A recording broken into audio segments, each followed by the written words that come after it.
Good morning बच्चों। हमने नया चैप्टर स्टार्ट किया था जीवन की मौलिक इकाई। और जीवन की जो मौलिक इकाई है वो है कोशिका। क्योंकि कोशिका है, कोशिका को हम संरचनात्मक और कार्यात्मक इकाई कहते हैं। क्योंकि कोशिका ही हमारे शरीर के ढांचे का निर्माण करती है कि हमारे शरीर का ढांचा कैसा होगा, उसका निर्माण में भी कोशिका का योगदान होता है।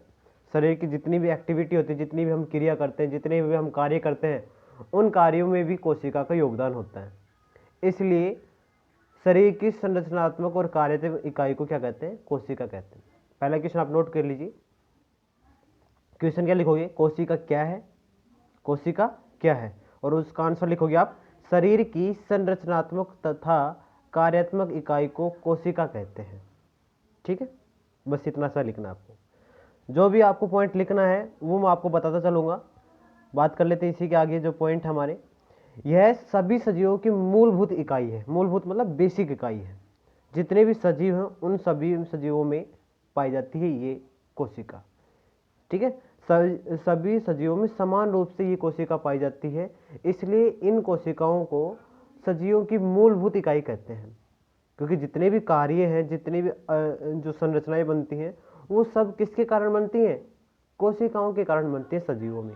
इसलिए सजीवों की जो मूलभूत इकाई है वो कोशिका कहलाती है। ठीक है, इसी पॉइंट में जो हमने क्वेश्चन लिखा था कोशिका को, कोशिका क्वेश्चन लिखा था, उसी में आप ये लिख लेना कि यह सभी सजीवों की मूलभूत इकाई है। ठीक है, सभी सजीव किससे बने होते हैं? कोशिका से बने होते हैं। जो ये इंपॉर्टेंट पॉइंट, ये पॉइंट टू पॉइंट बात है, ये इसमें पूरा पूरा लेसन आपका कवर हो जाएगा। बात करते हैं, नेक्स्ट पॉइंट है कोशिका हमारे शरीर को आकार प्रदान करती है। अभी मैंने बताया कि जो शरीर का आकार है वो कौन निर्धारित करता है? कोशिका निर्धारित करती है। इसलिए कोशिका को संरचनात्मक इकाई कहते हैं। सभी कार्य स्तर, जितने भी कार्य होते हैं, जो कोशिकाओं के द्वारा जितने भी कार्य होते हैं, वो जो कार्य होते हैं, उन्हीं कार्यों को के कारण इनको क्रियात्मक इकाई भी कहा जाता है।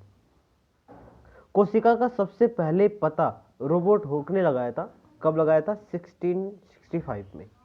ठीक है, रॉबर्ट ब्राउन ने 1831 में कोशिका में केंद्रक का पता लगाया। अच्छा देखो, एक एक पॉइंट इंपॉर्टेंट है, एक एक पॉइंट आपको बहुत ही ध्यान से समझना है।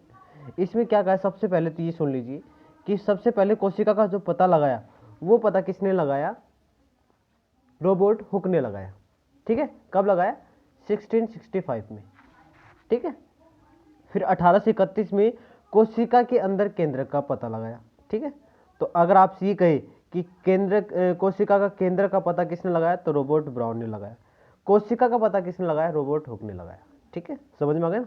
कोशिका का पता रॉबर्ट हुक ने लगाया और कोशिका में केंद्रक का पता लगाया रॉबर्ट ब्राउन ने। ठीक है, हम ये भी कह सकते हैं कोशिका की जो खोज हुई थी वो 1665 में हुई थी और केंद्रक की खोज हुई थी 1831 में। ठीक है, वे जीव जो एक ही कोशिका से बने होते हैं, वे जीव जो एक ही कोशिका से बने होते हैं एवं स्वयं में ही एक संपूर्ण जीव होते हैं, मतलब एक ही कोशिका से।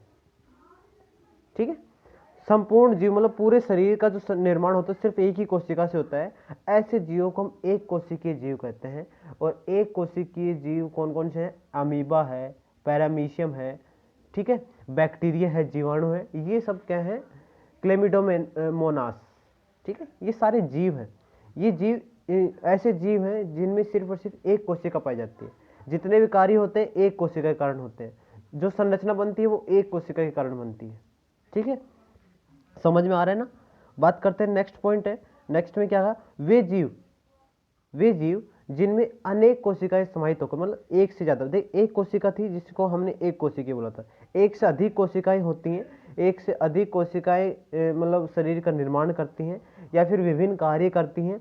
ठीक है, विभिन्न अंगों का निर्माण और विभिन्न कार्य अनेक कोशिकाओं के द्वारा होता है। उन जीवों को बहुकोशिकीय जीव कहते हैं। तो आपको ये दो पॉइंट और लिखने हैं। एक कोशिकीय जीव क्या है, बहुकोशिकीय जीव क्या है। ठीक है, आसान सी लैंग्वेज में आप लिख लेना। एक कोशिकीय जीव क्या होते हैं? वे जीव जो एक कोशिका से बने होते हैं। ठीक है, उनको एक कोशिकीय जीव कहते हैं। और इसका एग्जाम्पल लिख लेना, अमीबा, पैरामीशियम, बैक्टीरिया, जीवाणु आदि। ठीक है, बहुकोशिकीय जीवों के बारे में क्या लिखोगी? वे जीव जो अनेक कोशिकाओं से बने होते हैं। वे जीव जो अनेक कोशिकाओं से बने होते हैं उनको बहुकोशिकीय जीव कहते हैं। ठीक है, और इसका आप एग्जाम्पल लिख रहे हैं, जैसे मनुष्य, हम, ठीक है, मनुष्य, जंतु, ठीक है, पशु, ये सारे क्या है, बहुकोशिकीय जीव है। इनमें अलग अलग कोशिकाएं होती है, अलग अलग कोशिकाओं का अलग अलग कार्य होता है। कोशिकाओं की आकृति तथा आकार अब उनके विशिष्ट कार्य के निरूपण होती हैं। अच्छा, निरूपण मतलब कार्य को दर्शाती हैं कि भाई इस ये जो हमारी ये जो कोशिकाएं हैं, इनका आकृति, जो कोशिकाएं हैं वो आकृति को निर्धारित करती हैं, आकार को निर्धारित करती हैं। ठीक है, और ये जो कोशिकाएं हैं वो अपने अलग अलग कार्यों को निर्धारित करती हैं। जैसे हमारे शरीर में रेड ब्लड सेल है, जो रक्त कोशिकाएं हैं, वो रक्त कोशिकाएं क्या है, भोजन का स्थानांतरित करती हैं। ठीक है, समझ में ना। इस तरीके से मतलब बहुत सारी कोशिकाएं होती हैं हमारे शरीर में जो अलग अलग कार्यों को मतलब विशिष्ट, मतलब जो स्पेशल कार्य, जो उनके मतलब फिक्स कार्य है वही कार्य करेंगे, उनके अलावा कोई कार्य नहीं करेंगे। ठीक है, ये हो गई विशिष्ट कार्य। कुछ कोशिकाएं अपने आकार बदलती रहती हैं। ठीक है, कुछ कोशिकाएं हैं वो अपना आकार बदलती रहती हैं, जैसे अमीबा अपने आकार बदलती रहती है, जैसे भोजन पास में आएगा वो अपने आकार को बदल देगी।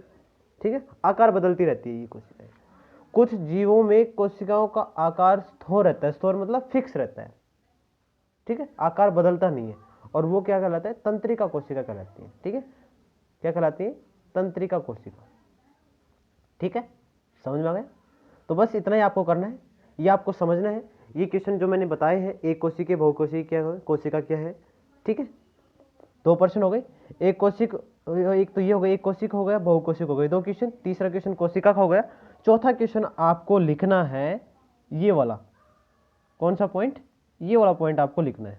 कोशिका का सबसे पहले पता किसने लगाया, रोबोट हुक ने लगाया था 1665 में। ठीक है, और दूसरा क्वेश्चन लिखना आपको कि कोशिका के केंद्र का पता किसने लगाया, तो आप उसका आंसर लिखोगे रोबर्ट ब्राउन ने, और ब्रैकेट में लिख देना 1831 में। ठीक है, तो ये क्वेश्चन आपको लिखने हैं, ये पॉइंट आपको समझने हैं। कोई पॉइंट अगर आपको समझ में नहीं आया तो आप अपने रिप्लाई या कमेंट करके पूछ सकते हैं। मिलते हैं नेक्स्ट क्लास में, तब तक के लिए नमस्कार।